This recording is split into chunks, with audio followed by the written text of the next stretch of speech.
નમસ્કાર દર્શક મિત્રો, પાટવી ગુજરાતી ન્યૂઝમાં આપ સૌનું સ્વાગત છે। સમાચાર આવી રહ્યા છે કે તાલુકા એક દયાપરા સામૂહિક આરોગ્ય કેન્દ્રમાં દર શુક્રવારે આયુષ હોસ્પિટલ નખત્રાણા દ્વારા કેમ્પનું આયોજન કરવામાં આવે છે। ડોક્ટર કમલભાઈએ જણાવ્યું કે આયુષ હોસ્પિટલ નખત્રાણા દ્વારા દયાપરમાં સામૂહિક આરોગ્ય કેન્દ્રમાં કેમ્પ કરવામાં આવે છે અને સંજનાબેને જણાવ્યું કે દર શુક્રવારે કેમ્પ કરવામાં આવે છે, જેમાં છેવાડાના ગામડાઓના લોકોને મફત સેવા આપી રહ્યા છે અને કેમ્પમાં ડોક્ટર કમલભાઈ, ડોક્ટર મયુરભાઈ ગાયનિક અને ભાવનાબેન, સંજનાબેન તથા જસવંતભાઈ રબારી પણ સેવા આપી હતી। રિપોર્ટર દર્શન સોની, પાટવી ગુજરાતી ન્યૂઝ, દયાપર।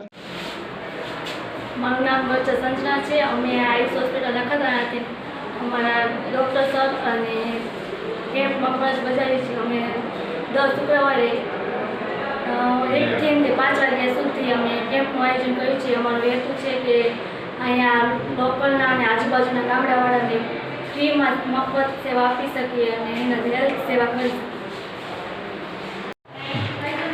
મારું નામ ડૉક્ટર કમલ કવાર છે, Ayush hospital Nakhatrana, MD physician.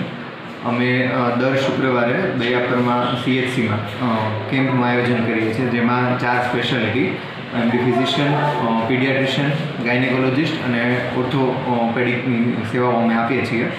અમારો હોસ્પિટલ તરફનો હેતુ કચ્છના ગામડાઓમાં સ્પેશિયાલિટીની આરોગ્ય સુવિધાઓ પહોંચાડવાનો છે।